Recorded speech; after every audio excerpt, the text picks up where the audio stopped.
मेरे प्यारे बच्चों, नमस्कार। कैसे हैं आप सब? उम्मीद करता हूँ बहुत अच्छे होंगे, बहुत स्वस्थ होंगे। तो आज का हमारा नया टॉपिक है भाई, वेन डायग्राम, वेन आरेख। बहुत ही प्यारा टॉपिक है और पेपर में बहुत फ्रिक्वेंटली पूछा जाता है और नए पैटर्न में तो खासकर ये पूछा जा रहा है। वो हर एक टाइप आज हम डिस्कस करेंगे, तो वीडियो पूरा एंड तक अच्छे से देखना और पेन कॉपी लेकर बैठ जाओ। जैसे जैसे बताऊंगा वैसे वैसे बनाते जाओगे तो शायद ये आपका कभी गलत नहीं होगा। ठीक है, तो पहला सवाल शुरू करते हैं। वेन डायग्राम का मतलब है कि तीन अलग अलग चीजें वो दे देगा। ठीक है, और उनमें कहेगा कोई रिलेशन बनेगा तो कौन सा डायग्राम जा सकता है। तो जैसे उसने कहा विवाहित है, महिला है, क्या सारी की सारी महिला यानी वुमेन विवाहित हैं? तो आपने कहा नहीं, कुछ होंगी। तो कुछ है, तो मैंने कहा ये आपका डायग्राम विवाहित का हो गया यानी मैरिड का, और ये वुमेन का हो गया यानी महिला का हो गया। ठीक है, अब मैंने कहा ये अगर आपका मैरिड है, ठीक है, और ये वुमेन है, तो क्या सारे मैरिड डॉक्टर होते हैं? आपने कहा नहीं, कुछ होते हैं। मैंने कहा सारी महिलाएं जो हैं वो डॉक्टर होती है? आपने कहा कुछ होती हैं। तो कुछ हैं तो फिर इनके लिए भी कुछ का डायग्राम जाएगा, तो यानी कि ये डॉक्टर हो गया। ऐसा कौन सा डायग्राम इसमें सबसे ज्यादा सुटेबल है? तो आपने कहा बी आपका। समझ में आ गई बात एकदम? यानी कुछ महिला वुमेन हो गई और कुछ वुमेन आपकी डॉक्टर हो गई और कुछ डॉक्टर आपकी महिला यानी सॉरी मैरिड हो गई। ठीक है ना, ये मैरिड था, सॉरी। अगला भाई, फिर हमने कहा महिला हृदय रोग विशेषज्ञ इंजीनियर यानी कार्डियोलॉजिस्ट जो आपका है। तो आप मुझे बताओ, अब यहां पर देखो प्रोफेशन है। प्रोफेशन है तो दो आपके अलग अलग प्रोफेशन दे दिए जिनके लिए डिग्रियां अलग अलग हो जाएंगी। क्या हो जाएंगी मेरे भाई? डिग्रियां अलग अलग हो जाएंगी। तो उसके लिए आप समझो इस बात को कि कुछ महिलाएं जो हैं वो इंजीनियर होंगी, तो आपने कहा इधर है। ठीक है ना, कुछ आपके कार्डियोलॉजिस्ट हैं तो वो आपकी इधर होंगी। तो यानी ये कार्डियोलॉजिस्ट हो गया, ये आपका कौन हो गई? वुमेन हो गई यानी महिला, और ये आपका इंजीनियर हो गया। ऐसा कोई डायग्राम है? इंजीनियर और कार्डियोलॉजिस्ट में कोई भी आपका संबंध नहीं होगा, रिलेशन नहीं होगा। तो भाई इसके लिए सबसे सुटेबल आंसर क्या है? ए आंसर है। बात सबको अच्छे समझ में आ रही है? ठीक है ना, डिग्रियां सेम नहीं होनी चाहिए बस। ठीक, चलो अगला सवाल भाई। डॉक्टर, सर्जन और आदमी। ठीक है, जो डॉक्टर है तो भाई मुझे बताओ, सर्जन एक प्रकार का डॉक्टर ही तो हो गया, यानी उसे डॉक्टर की कैटेगरी में ही तो रखा जाएगा। यानी सर्जन ये रहा आपका, और आपका यहाँ पर डॉक्टर ये आ गया। ठीक है, अब यहाँ से आता है आदमी यानी मैन। ठीक है, आप मुझे बताओ क्या सारे के सारे सर्जन आदमी ही होते हैं? नहीं, कुछ औरत भी होती हैं यानी महिलाएं भी होती हैं। ठीक है ना, तो आपने कहा तो उन्हें कुछ को ही तो देंगे फिर इसमें। तो आपने कहा कुछ, ये क्या हो गए भाई? मैन हो गए। तो अब मुझे बताओ ऐसा कौन सा डायग्राम इसमें आपका मैच हो रहा है? तो आपने कहा सी आंसर हो रहा है। ठीक है, मजा आ रहा है कि नहीं आ रहा भाई? मेरे मजा आ रहा है, जोश आ रहा है, कमेंट में लिख दो भाई।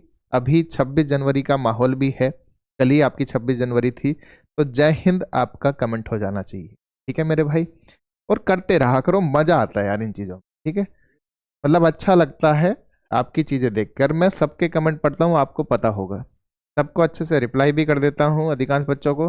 तो आप हौसला बढ़ाते रहा करो भाई मेरा भी। ठीक है, चले अगला सवाल। शर्ट, कॉटन और डेनिम, आप दोनों तरीके की शर्ट पहनते हो, कॉटन भी और डेनिम भी। ठीक है ना, क्या दोनों क्वालिटी में कुछ समानता है? आपने कहा नहीं, लेकिन दोनों की शर्ट बन सकती है। तो आपने कहा कुछ शर्ट ऐसी हैं जो किससे बनेगी भाई? आपने कहा डेनिम की बनेगी। तो कुछ शर्ट क्या हो गई? डेनिम की हो गई। और कुछ आपके क्या हो गए? कुछ क्या हो गई शर्ट भाई? आपने कहा कॉटन की हो गई। कॉटन और डेनिम में कोई समानता नहीं थी, तो इसलिए देखो इसमें गड़बड़ हो सकती है कि आप सी कर दोगे, तो इसलिए आंसर इसका क्या है? डी है, ना कि सी, क्योंकि कॉटन और डेनिम में कुछ भी समानता नहीं है।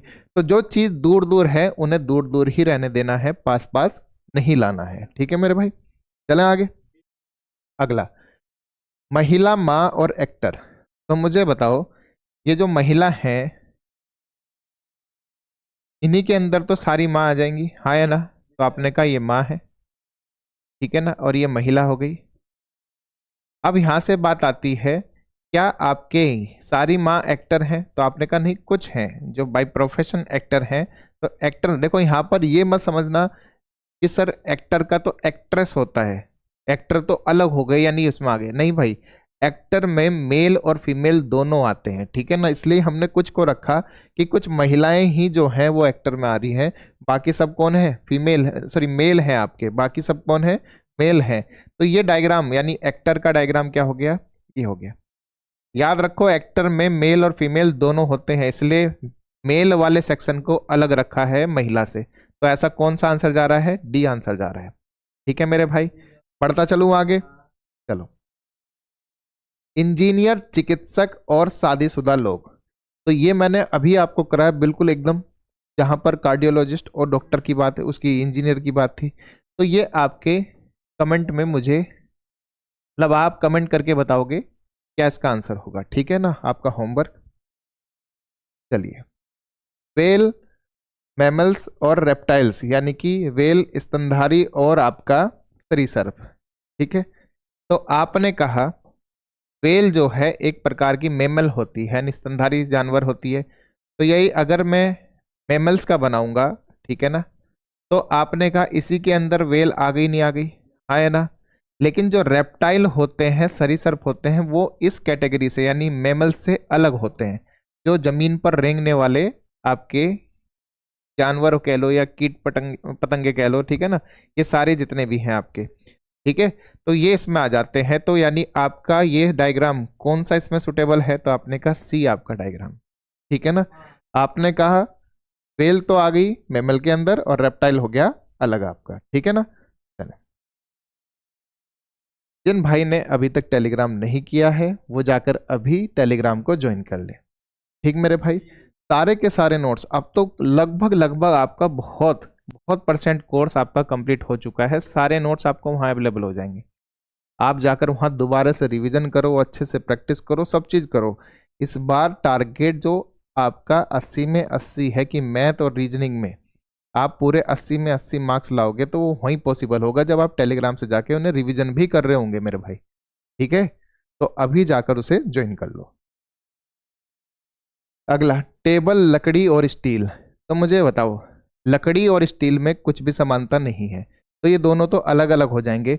लेकिन आपने कहा कुछ टेबल ऐसी हैं, कुछ मेज ऐसी हैं, यानी टेबल वो क्या है आपकी, वो लकड़ी की बनी होती हैं। किसकी बनी होती हैं, लकड़ी की यानी वुड की। और कुछ टेबल ऐसी हैं जो स्टील की बनी होंगी, तो यानी स्टील ये रहा। तो ऐसा कोई डायग्राम इसमें दिख रहा है, तो आपने कहा डायग्राम नंबर 4, ठीक है ना, यानी डी आपका आंसर। बिल्कुल, देखो आपको लगेगा बड़े आसान सवाल चल रहे हैं, यही तो पेपर पूछ रहा है, आप देखो तो सही पेपर क्या लिखे हुए हैं, जीडी। लेकिन अभी आने वाले कुछ टाइप ऐसे हैं जिनमें आपको थोड़ा सा दिमाग लगाना पड़ेगा, वो भी सारी बातें बताएंगे, ठीक है ना। वीडियो को पूरा अच्छे से देखते रहो। वर्णमाला, व्यंजन और स्वर आपके, यानी अल्फाबेट, कॉन्सोनेंट्स और वोवेल। तो आपने कहा वोवेल हो या कॉन्सोनेंट हो, दोनों में तो कुछ समानता नहीं है, ये ए ई आई ओ यू है, ये बाकी बचे आपके अल्फाबेट हैं, ठीक है। या मैं हिंदी में भी बात करूं, ए आ ई ओ जो है आपके, वो सारे क्या हो गए, व्यंजन हो, सॉरी वोवेल हो गए, और बाकी जितने कै खे के आए वो आपके कॉन्सोनेंट हो गए। लेकिन है तो ये वर्णमाला के ही पार्ट, ठीक है ना, है तो ये वर्णमाला के ही पार्ट यानी अल्फाबेट के। तो आप मुझे बताओ इनमें से कौन सा ऐसा बना रहा है, तो आपने कहा ऑप्शन नंबर डी ऐसा बना रहा है, ठीक है मेरे भाई। सबको बात क्लियर हो गई, चलूं आगे। पेट्रोल, कार और इलेक्ट्रिक। तो आपने कहा जो कार है, कुछ कार आपकी पेट्रोल से चलती है, ठीक है ना, कुछ कार आपकी क्या है, पेट्रोल से चलती है, और कुछ कार आजकल इलेक्ट्रिक बनने लग गई है, ठीक है ना, इलेक्ट्रिक वाहन जो आपके हैं। कुछ आपके जो बच गई है डीजल की भी होंगी या अदर चीजों की होंगी। तो आपने देखा ऐसा कोई डायग्राम है, और इलेक्ट्रिक और पेट्रोल में कोई भी समानता नहीं है, तो इसलिए भाई ऐसा कोई डायग्राम बना क्या इसमें, तो आपने कहा डायग्राम नंबर बी बना। समझ में आ गई बात एकदम, ठीक है। चलो, 3 का डायग्राम है, 3 का कॉमन डायग्राम। अब वो कह रहा है मदर, फीमेल और आपका आंट। तो चलो एक एक करके समझते हैं। पहले वाला, आपने कहा सारी मदर्स जो है वो फीमेल है कि नहीं है, तो यानी कि फीमेल के अंदर ही मदर आ गई। तो ऐसा हो गया, तो भाई इनमें से तो ऐसा कोई डायग्राम नहीं कह रहा, तो इसलिए पहले वाला क्या हो गया, गलत हो गया। हमने कहा लेखाकार हो या साहित्यकार हो, है तो वो मनुष्य ही, मनुष्य का मतलब मेल और फीमेल दोनों, ठीक है। तो इसका मतलब आपके लेखाकार या साहित्यकार मान लो अलग अलग हैं, तो ये आए तो इसके अंदर ही ना, तो यानी बी जो हो गया ओपी आपका ऐसा कोई डायग्राम नहीं बना रहा भाई, ये आपस में कनेक्ट भी हो सकते थे, ठीक है ना। मैं तो रफली डायग्राम बनाया एक तरह से। फादर, नर्स और मेल, तो भाई आपने कहा जो फादर हैं सारे के सारे हैं तो वो सारे मेल ही ना, तो बताओ हाँ या ना। तो यानी सी भी आपका नहीं बनेगा ऐसा, क्योंकि ये अलग अलग कह रहा है, कुछ कुछ वाला डायग्राम कह रहा है। अब माता जो है यानी डी आपका ऑप्शन। आपने कहा कुछ मम्मी जो है वो क्या है भाई, सिस्टर है। सारी मम्मी सिस्टर नहीं है और सारी सिस्टर आपकी मम्मी नहीं होती, ठीक है ना। तो कुछ है। हमने कहा कुछ डॉटर है, तो कुछ मम्मियां जो हैं वो क्या है भाई, डॉटर हैं। और क्या कहते हैं, कुछ आपकी बेटियां हैं। भाई माताएं और बहनें है तो बेटियां ही किसी ना किसी की भाई, तो डायग्राम तो ये भी नहीं होना चाहिए था। तो इसमें देखो, ये तो कंफर्म है कि मम्मी जो है महिला के अंदर आ गई, ठीक है ना। ये भी कंफर्म है कि पापा पुरुष के अंदर आ गए। लेखाकार साहित्यकार जो है वो मनुष्य के अंदर आएंगे ही आएंगे, क्योंकि भाई वही तो होते हैं, जानवर थोड़ी ना लेखाकार हो जाएंगे साहित्यकार हो जाएंगे, होंगे तो ह्यूमन बींग्स ही ना। वो तो 100% उसके अंदर आ जाएंगे। अब देखो माता बहनें और जो होती हैं वो भी तो किसी की बेटियां ही हैं, ठीक है। अब यहाँ पर एक केस इन्होंने पॉसिबल केस लिया है, क्योंकि 300% गलत है, ये 300% गलत है। इसमें 50-50 चांस है। उन्होंने ऐसा सोचा होगा कि कुछ माता और कुछ बहनें हो सकता है कि अब उनके पेरेंट्स ना हो, तो अब वो बेटियों में नहीं आ रहे होंगे, इस तरीके से उन्होंने देखा हो। पर मैं इसको जस्टिफाई नहीं करता हूँ, लेकिन जब तीन पूरी तरह से गलत होंगे तो हम जाएंगे फिर इसी पर ही, ठीक है ना। नए पैटर्न पर आया है सवाल, नए पैटर्न पर सवाल आया है तो भाई वो इसी चीज को वो तो कुछ भी दे सकते हैं आपके, लेकिन आंसर तो हमें डी लगाना पड़ा। क्यों? क्योंकि बाकी तीन को हमने 100% गलत साबित करा, ठीक है भाई। चलो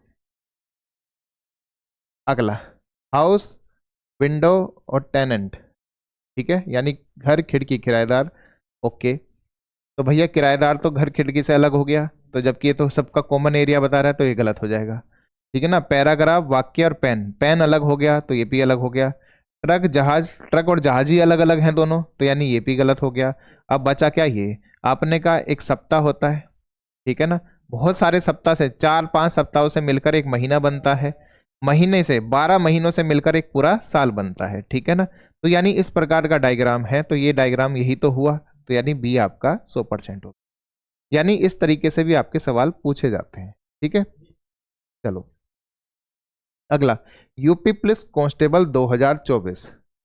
मैंने क्यों डाला है सवाल, सवाल बड़ा प्यारा आया था इसलिए मैंने डाला, क्योंकि आया आपके कांस्टेबल लेवल के ही पेपर में है, और वो भी 2024 जो लेटेस्ट अभी 23 अगस्त में हुआ था, ठीक है। आपने कहा महिला दे रखी है, माता दे रखी है। मैं कहता हूं एक बार वीडियो को पॉज करो और खुद करने की कोशिश करो मेरे से पहले एक बार, और फिर देखना उत्तर आपका मैच हो रहा है कि नहीं हो रहा है, ठीक है। चलो अब देखो यहां से, महिला, माताओं और माता पिता, ठीक है। तो आपने कहा कि जितनी महिलाएं हैं वो सारी की सारी क्या होंगी भाई, सॉरी जितनी माता हैं वो सारी की सारी क्या होंगी भाई, महिला होंगी। लेकिन पेरेंट्स को अगर मैं देखूं तो वो डायग्राम तो ऐसा बन रहा होगा, अगर ध्यान से देखा जाए तो ये महिला है, ठीक है ना, और ये आपके माता पिता हैं यानी पेरेंट्स। अब यहां पर गड़बड़ क्या हो जाएगी, अगर मैंने गलती से डायग्राम ये बना दिया कि सभी मम्मी जो हैं ये हो गई, तो आप मुझे बताओ फिर ये जो बाकी बच्चे हैं, ये जो इतना हिस्सा बच रहा है वो कौन बचेगा फिर भैया आपका, वो कौन बचेगा, वो पापा नहीं बच जाएंगे क्या? तो ऐसे गड़बड़ होने के चांस रहते हैं, और ऐसा कोई डायग्राम इसने दे भी नहीं रखा था। तो अब इसमें मम्मियाँ कहाँ है, तो भाई मम्मियाँ ये पूरा का पूरा सेक्शन है जो कॉमन एरिया है, ठीक है ना। ये पूरा का पूरा सेक्शन जो है ये कौन है, ये मम्मियाँ है यानी माताएं।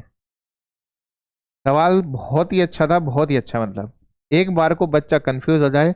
और इस वाले ऑप्शन को तो लगा के ही नहीं आएगा, रीजन क्योंकि 3 आपके दे रखे थे और 2 ही इसमें डब्बे थे, मतलब 2 ही गोले थे आपके, तो इसको तो पहले सबसे पहले नेगलेक्ट करेगा कि हो सकता है गड़बड़ हो गई हो।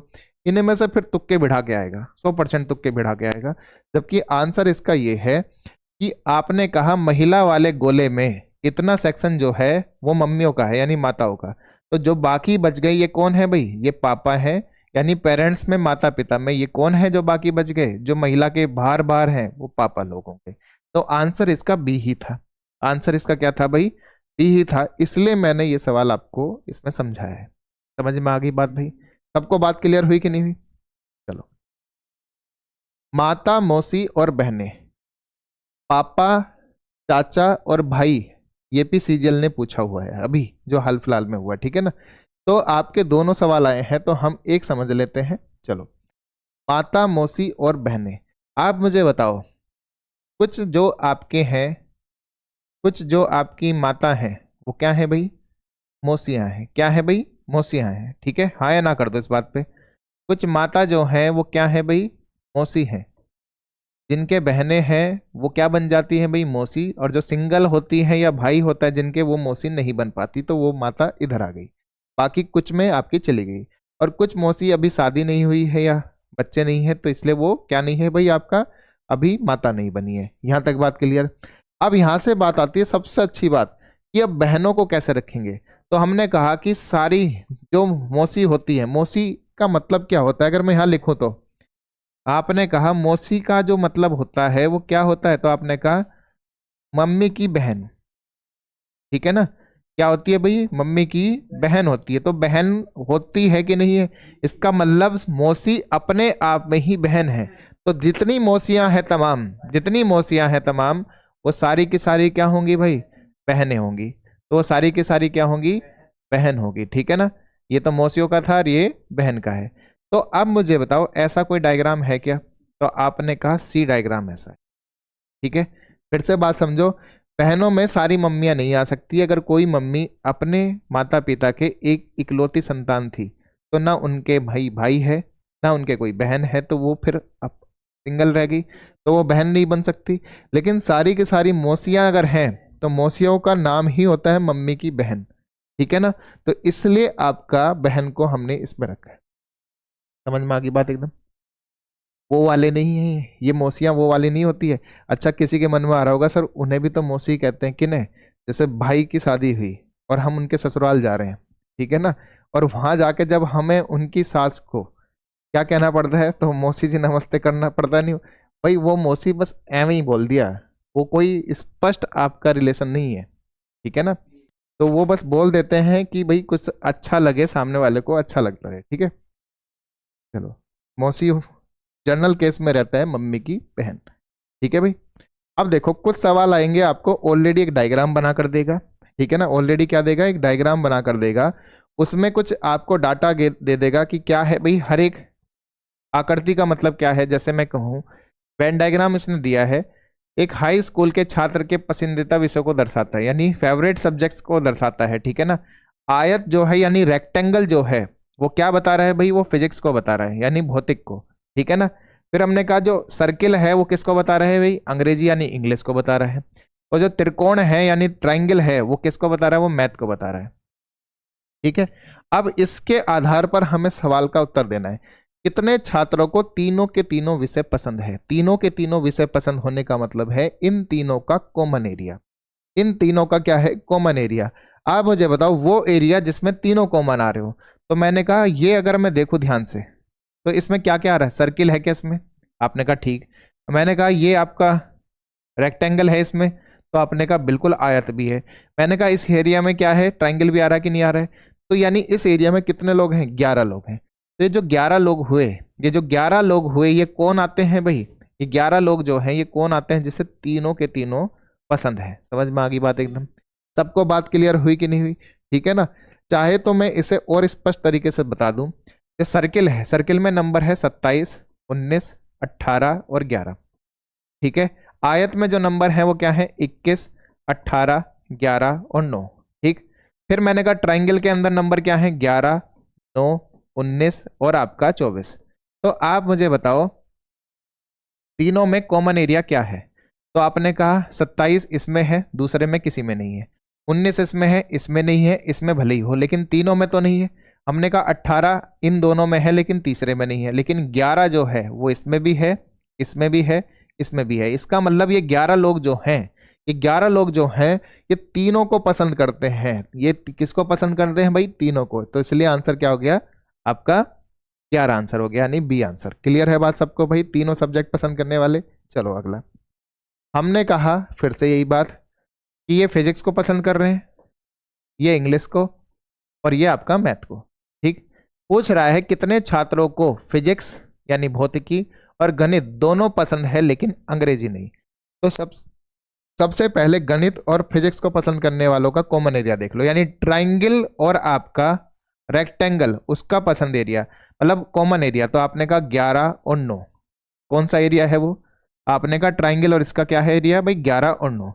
लेकिन इसमें जो 11 हैं आपके, इसमें जो 11 हैं इनको इंग्लिश पसंद है। देखो ये इंग्लिश के गोले के अंदर आ रहे नहीं आ रहे, तो इसका मतलब है मैं इसको नहीं लूंगा। फिर बस कौन बचे आपके? 9 लोग बचे। तो 9 आंसर है क्या? तो आपने कहा फिर से बी आंसर हो गया। ठीक है, बात सबको समझ में आ रही है? सबसे पहले हमने मैथ और फिजिक्स का कॉमन एरिया लिया, यानी जो कॉमन है। तो कॉमन एरिया क्या था इनका? इतना एरिया कॉमन था, यानी जिसमें 11 और 9 दोनों आ रहे हैं। लेकिन 11 जो है वो तो आपका सर्किल के अंदर आ गया, जो कि इंग्लिश भी पढ़ते हैं, और उसने क्या कहा? अंग्रेजी नहीं पढ़ते हैं, उनको बताना है। सबको बात क्लियर? तो आंसर क्या हो गया मेरे भाई? बस 9 आंसर आप करेंगे। ठीक है, चलूं आगे। अगला अगला सवाल, कितने विद्यार्थी दिए गए विषयों में से केवल एक को पसंद करते हैं? केवल एक को पसंद करते हैं। तो भाई यहां पर देखना, जिसमें बाकी कोई ना आ रहा हो। तो हमने कहा इसका जो एरिया है जिसमें और कोई नहीं है, तो उसमें कितने लोग हैं? तो आपने कहा 24। तो सबसे पहले तो 24 लिख लो। ये 24 कौन है? ये 24 कौन है जो ओनली गणित पसंद करते हैं, यानी सिर्फ और सिर्फ मैथ पसंद करते हैं। ठीक है, प्लस चलो अब हमने कहा ये कौन थे भाई? फिजिक्स पसंद करने वाले, जिसमें और कोई नहीं आ रहा, सिर्फ और सिर्फ फिजिक्स है।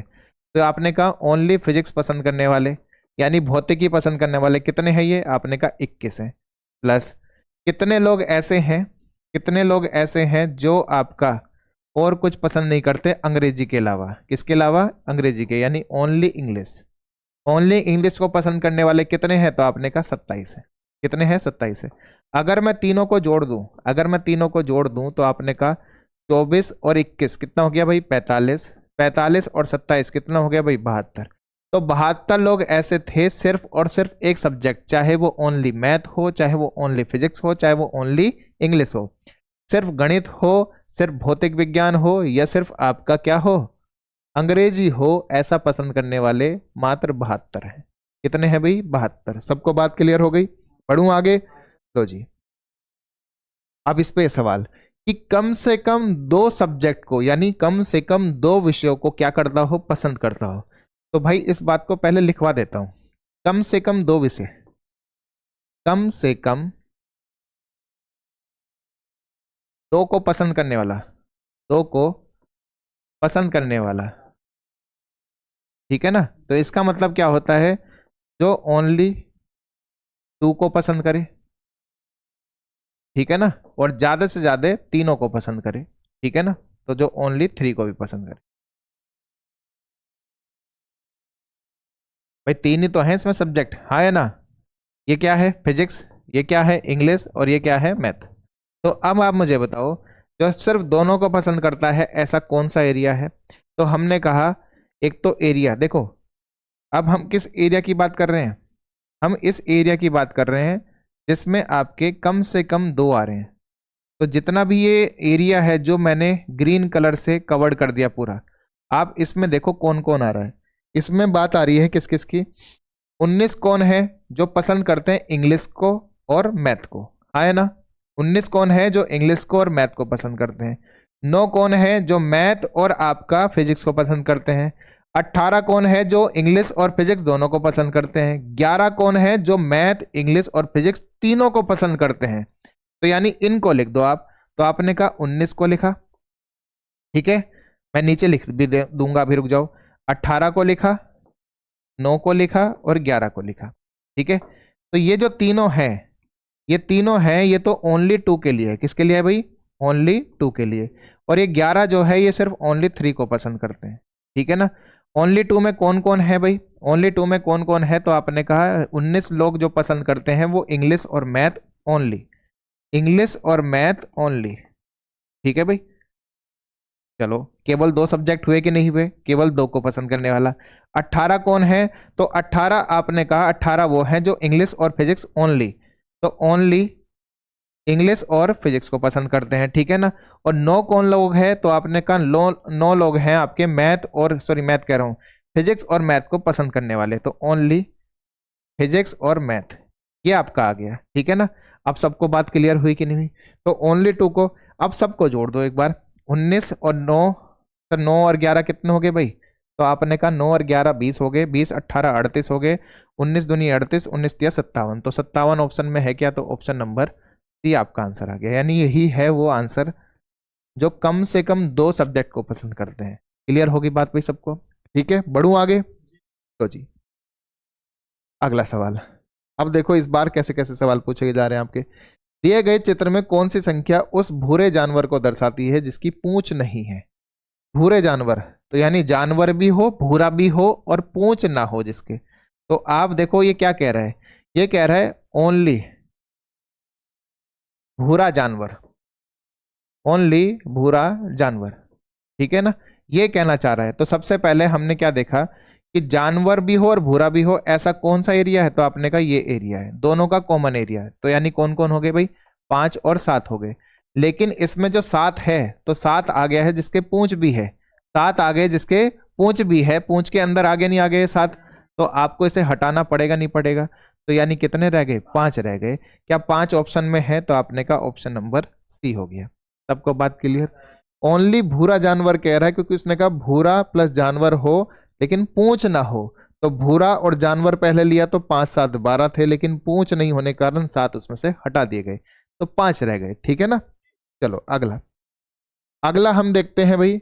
अगला हमने देखा इस डायग्राम में 100 खिलाड़ी अलग अलग गेम खेलते हैं, तो कितने खिलाड़ी फुटबॉल और हॉकी दोनों खेलते हैं लेकिन क्रिकेट नहीं?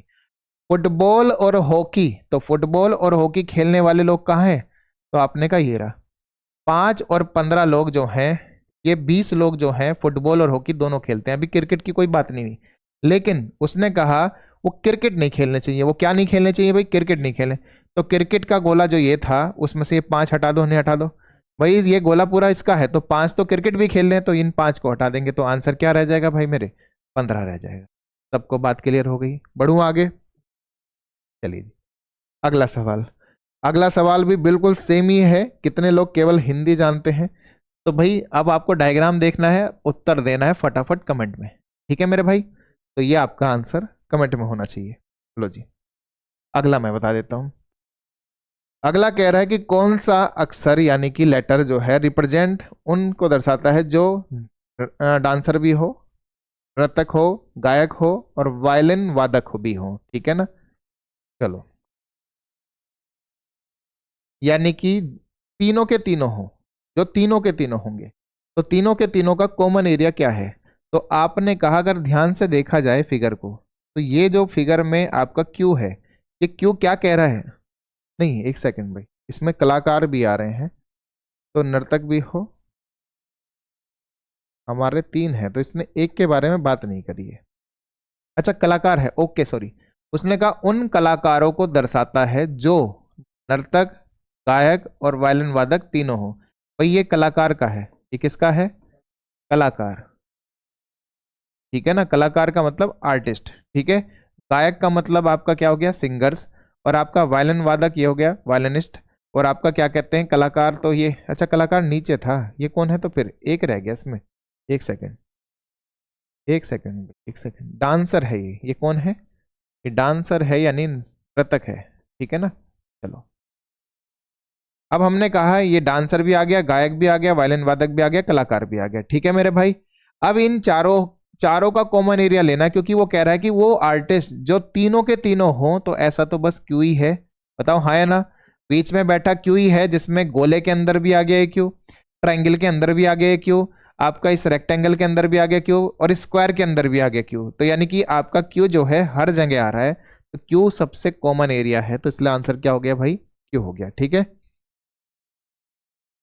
चलो शिक्षित, रोजगार प्राप्त और नौकरी में स्थायी। ठीक है, तो इसने कहा कि उन लोगों का प्रतिनिधित्व करता है जो आंकड़े उन क्षेत्र का नाम बताएं जो शिक्षित और रोजगार प्राप्त हो लेकिन नौकरी में स्थायी ना हो।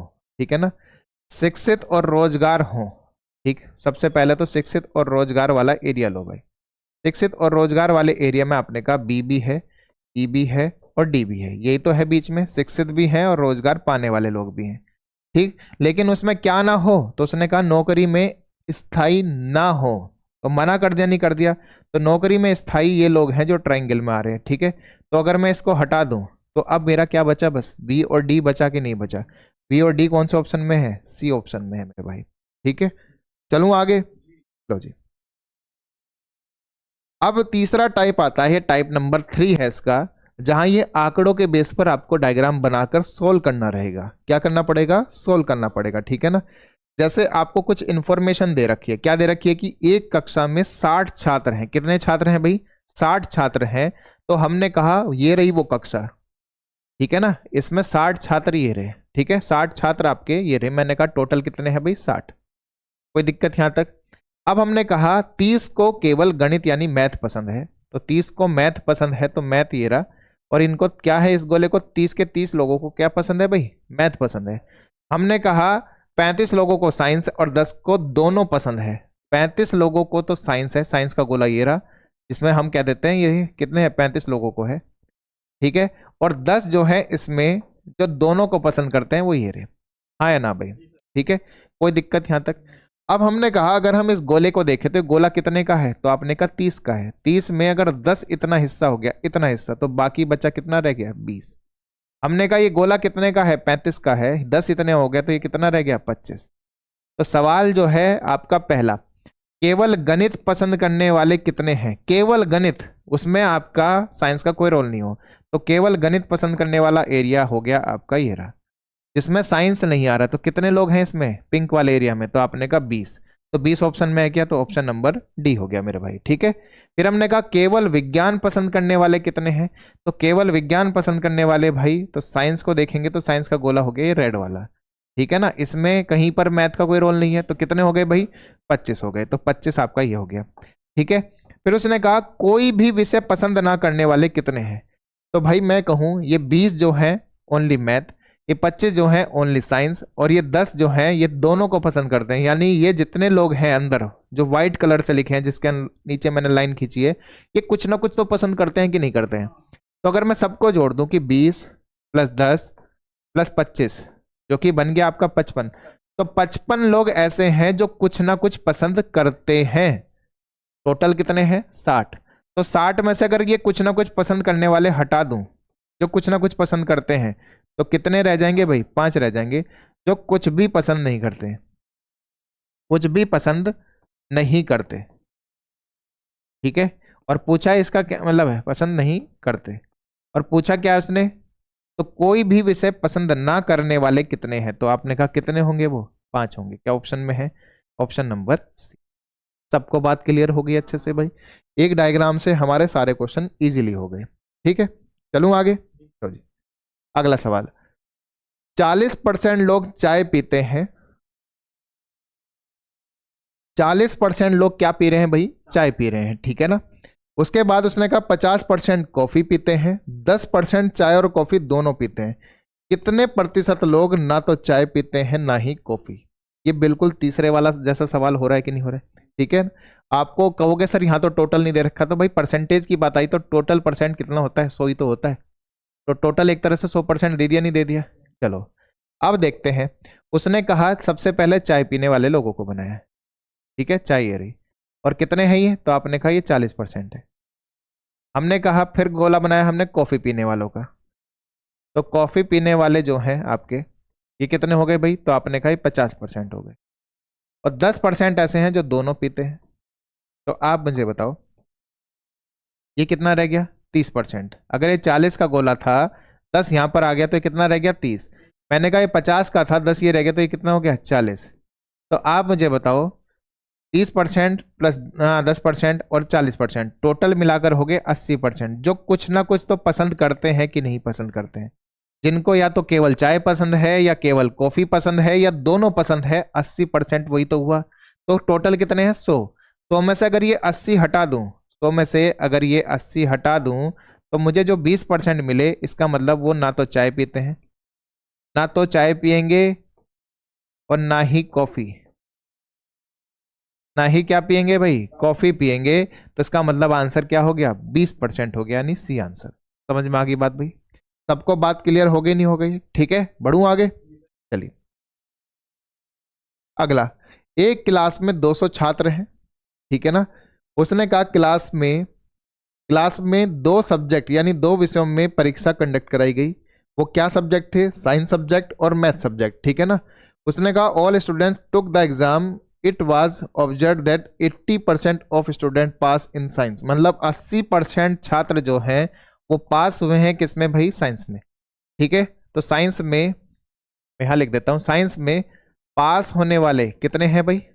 बोलो, 80% है, ठीक है। फिर उसने कहा बताओ विज्ञान में तो हो गए 80, मैथ में पास होने वाले कितने हैं? तो आपने कहा मैथ में पास होने वाले हैं, पास होने वाले यानी 70। यहां तक कोई दिक्कत भाई? ठीक है, चलो ये भी लिख लिया हमने। यदि 10% लोग दोनों विषयों में विफल रहे, 10%, तो दोनों में फेल जो है वो कितने हैं भाई? तो आपने कहा 10% है। कितने हैं? 10% है, ठीक है। तो बताना था कि दोनों में पास होने वाले कितने हैं, दोनों में पास होने वाले कितने हैं। अब मुझे बताओ, अगर मैं कहूं जो कम से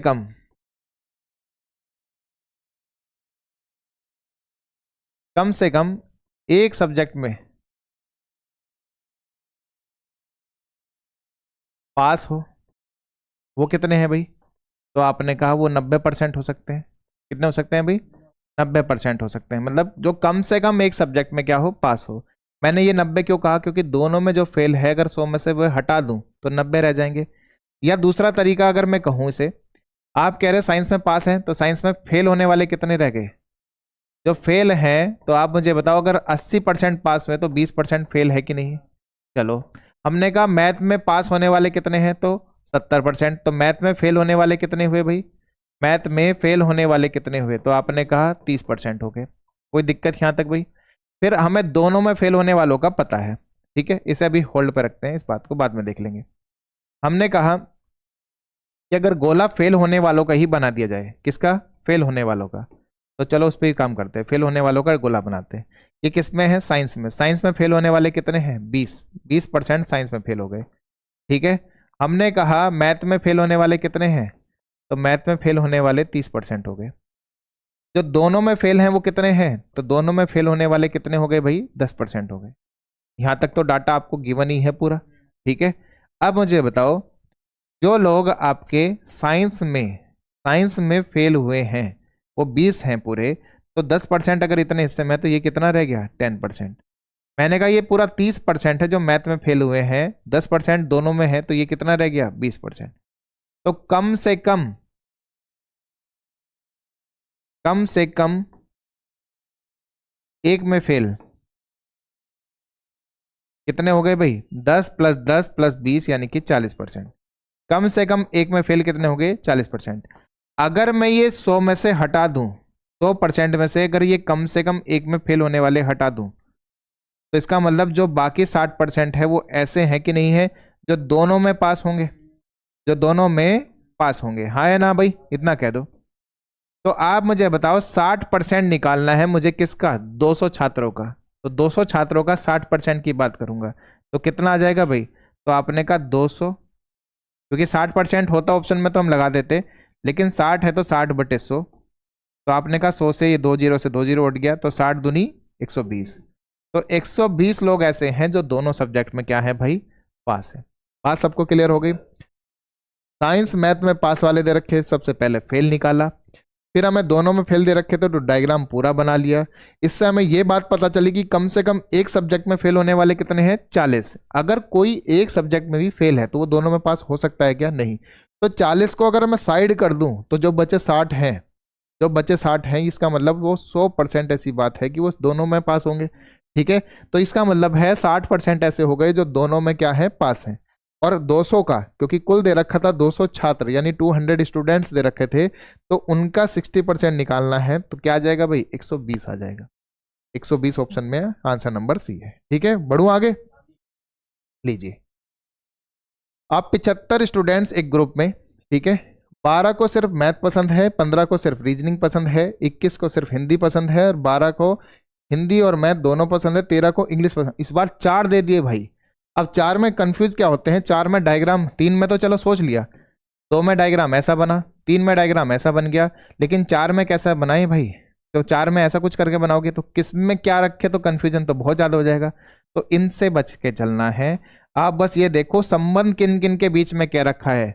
उसने एक संबंध कहा हिंदी और मैथ में, दूसरा संबंध क्या कहा इंग्लिश और आपका रीजनिंग में। ठीक है मेरे भाई, तो पहले हिंदी और मैथ को अलग कर लो, ये रहा हिंदी और ये रहा मैथ। ठीक है, उसने दूसरा कहा रीजनिंग और इंग्लिश में, तो इंग्लिश ये रहा और रीजनिंग आपका ये रहा। जिनके बीच में संबंध है उन्हीं के बीच में रखेंगे, बाकी किसी में नहीं रखेंगे। याद रखना इस बात को, चल नोट कर लो इस बात को।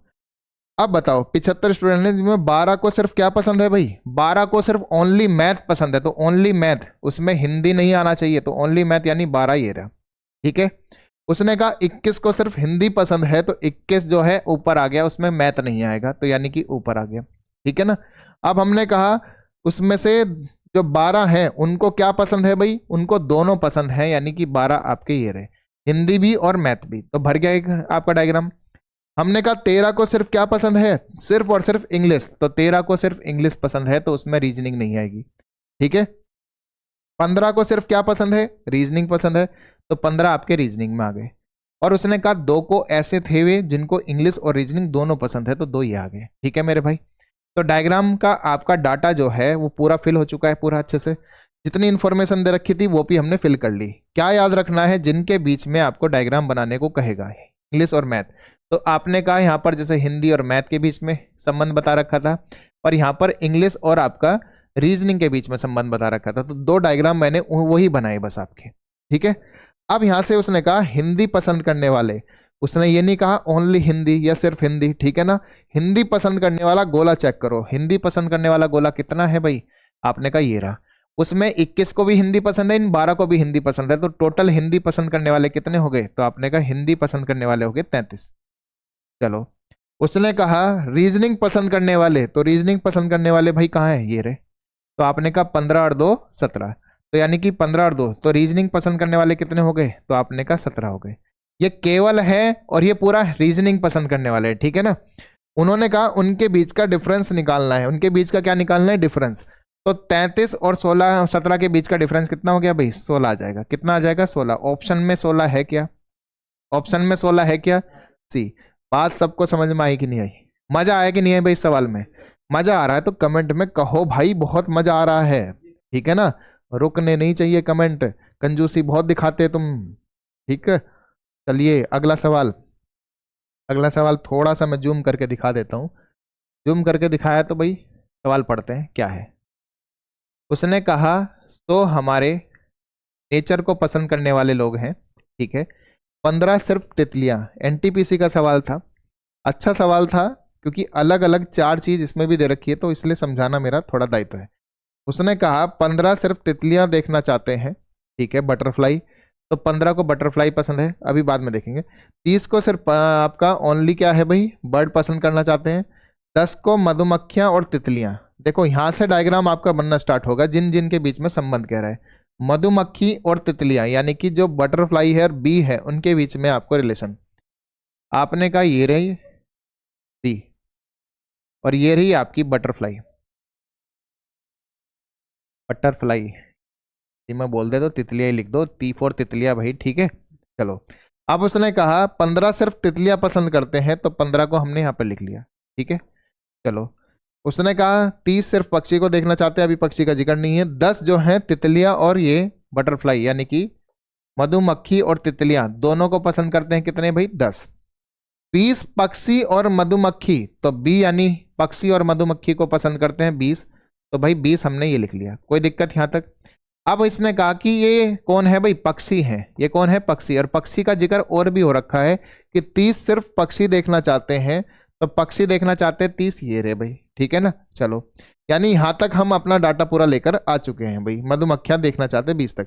5 मधुमक्खियां और चमगादड़, ओहो चमगादड़ यानी बैट्स, आपका जो है 5 ऐसे हैं मधुमक्खियां। देखो इसका भी संबंध मधुमक्खी के साथ ही है, बाकी किसी के साथ नहीं है, तो इसलिए हम नहीं बना रहे। ये कितना हो गया भाई, 5 हो गया। ठीक है, दोनों को पसंद करते हैं, और बाकी सिर्फ चमगादड़ देखना चाहते हैं। तो आप मुझे बताओ बाकी कौन बचा, टोटल थे 100। अब हमारे 30 और 20 50, 10 60 और 15 और 5 20, 60 और 5 मतलब 60 और 20 कितने हो गए 80। 80 लोग जो हैं अभी तक हमारे मौजूद हो चुके हैं, जो कुछ ना कुछ देख रहे हैं, ठीक है ना, जो कुछ ना कुछ देख रहे हैं। तो कितने हैं टोटल? 100 हैं। कितने हैं टोटल? 100 लोग हैं नेचर को देखने वाले। तो उनमें 80 कुछ ना कुछ देख रहे हैं, बच कितने गए? 20। तो उसने कहा वो बाकी सिर्फ जो बचे हैं यानी रेस्ट जो हो गए वो चमगादड़ ही देखना चाहते हैं ओनली। तो यानी ओनली चमगादड़ के अंदर 20 आ गया। ठीक है भाई। अब इसमें जो आपका क्वेश्चन है पहला, क्वेश्चन है पहला, वो क्या कह रहा है? पहले से रफ कर दूं। क्वेश्चन है वो क्या कह रहा है, पढ़ते हैं एक करके। डायग्राम तो हमने बना ही लिया है भाई। चलिए पहला सवाल क्या कह रहा है। उसने कहा सिर्फ चमगादड़ को देखने वाले, सिर्फ चमगादड़ को देखने वाले कितने हैं भाई? सिर्फ चमगादड़ को देखने वाले 20। ठीक है ना, कितने हैं? 20 है। तो 20 हमने यहां ले लिए, सिर्फ चमगादड़ को देखने वाले 20 हो गए। ठीक है ना, ओनली बैट, सिर्फ चमगादड़ को देखने वाले। ठीक है। और सिर्फ तितलियों को देखने वाले कितने हैं भाई? 15 है। तो सिर्फ तितलियों को देखने वाले ओनली बटरफ्लाई, तो यानी ये कितने हो गए? 15। इनका क्या कह रहा है भाई? अनुपात कह रहा है, तो अनुपात निकाल लेंगे 20/15, यानी कि 5 से काटेंगे, 5 चौक 20 और 5 तिया 15। तो 4:3 ऐसा है क्या? तो ऑप्शन नंबर सी है भाई। ऐसा ऐसा कौन है? ऑप्शन नंबर सी है ऐसा जो कह रहा है। ठीक है ना, सवाल कितना आसान हो गया, एकदम सरल बना कि नहीं बना? सारा खेल डायग्राम का है। आप डायग्राम में ये देखो किन किन के बीच में संबंध बता रखा है, तो जिनके बीच में संबंध होगा सिर्फ उन्हीं के बीच में संबंध रखेंगे, बाकी किसी के बीच में संबंध नहीं बनाना हमें। कितने प्रकृतिवादी 4 प्रजातियों में से, कितने 4 प्रजाति है इसमें? देखो, पक्षी, मधुमक्खी, तितली और आपका चमगादड़। ये चमगादड़ है भाई, तो यानी बैट्स। ठीक है। आपको 4 में से कम 2 को देखना चाहते हैं। कम से कम 2 का मतलब होता है ज्यादा से 3 या 4। ठीक है ना, ज्यादा से ज्यादा 3 या 4। इसमें 2 से ऊपर तो कोई है ही नहीं। देखो, ओनली 2 को देखने वाले ये रहे। ठीक, ओनली 2 को देखने वाले ये रहे। तो कौन कौन है? 20 + 10 + 5। तो 20 + 10 + 5 कितना हो गया भाई? 35 हो गया। कितना हो गया भाई? 35 ही है, 35। तो कम से कम 2 प्रजातियों को देखना चाहते हैं। ऑप्शन ही नहीं इसमें तो। 20 + 10 हमने कुछ सही तो है हमारा। कम से कम 2 प्रजातियों को देखना चाहते हैं, तो कितने भैया? हमारा टाइपिस्ट जिंदाबाद, बड़े दिनों बाद आया गलतियां लेके थोड़ी सी। हमने सोचा था सुधर गया होगा। अच्छा ये सॉरी मैं बताता हूँ क्या हो गया, लिखना भूल गया इसमें लास्ट में। 35, 3 तो ऑप्शन हो या नहीं ना। तो आंसर क्या है भाई? इसका डी है। आंसर क्या है? डी है। क्लियर है बात एकदम? आप नहीं कर सकते करेक्ट, मुझे पता है कहाँ गलतियां हैं। ठीक है ना, क्यों? क्योंकि मैं एग्जामिनर हूँ, मुझे ये सब चीज पता है कहाँ क्या गलतियां हो सकती है। तो यहाँ पर उसने 5 छोड़ दिया। ठीक है। अदरवाइज आप ये देखो, जब सवाल सिंपल सा कह रहा है कि कम से कम 2 को पसंद करें, तो कम से कम 2 को पसंद करने के लिए 2 वाले तो चाहिए चाहिए मुझे। 20 है, 10 है और 5 है, तो आपके सवाल में ही दे रखा है, मुझे बताने की तो जरूरत ही नहीं थी। तो 35 तो यही हो गए। तो बस 35 ही आपका आंसर है, क्योंकि 3 वाले यहाँ कोई कॉमन एरिया नहीं है, 4 का कोई कॉमन एरिया नहीं है, तो बस ओनली 2 से ही हम आंसर निकल जाएगा 35। ठीक है ना, सवाल समझ में आया कि नहीं आया? पहले सवाल से ज्यादा इंपॉर्टेंट है डायग्राम समझ में आ रहा है कि नहीं आ रहा है। डायग्राम बनेगा तो सवाल 2 कोड़ी का है, आपको भी पता है। ठीक है ना, सवाल में कुछ नहीं है, फिर मेन होता है डायग्राम, जहां आप भटक जाते हो कि बनाए कैसे, 4 दे रखे हैं। ठीक है भाई। अब ये सवाल है आपका, 10 व्यक्ति, ठीक है, इसने कहा 100 व्यक्तियों में से 35 केवल कॉफी, 40 केवल चाय, 15 केवल चाय कॉफी दोनों और 10 केवल दूध। ठीक है ना, तो 3 अलग अलग चीजें दे रखी है और उसने पूछा है कि दूध पसंद करने वाले और चाय पसंद करने वाले व्यक्तियों का अनुपात। सवाल अभी मैंने बहुत सारे ऐसे आपको कराए, कराए कि नहीं कराए? तो ये होमवर्क मैं आपको देता हूं, मुझे कमेंट में ये आपका उत्तर चाहिए और अच्छे से चाहिए मेरे भाई। तो आज मैंने आपको पूरा का पूरा वेन डायग्राम समझाया, इसको आप एक बार नहीं कई बार देखो, कई बार प्रैक्टिस करो, इससे बाहर सवाल आपका 100% नहीं जाएगा। ठीक है मेरे भाई, तो आज की वीडियो में इतना ही रखते हैं, मिलते हैं नई वीडियो में, तब तक के लिए जय हिंद।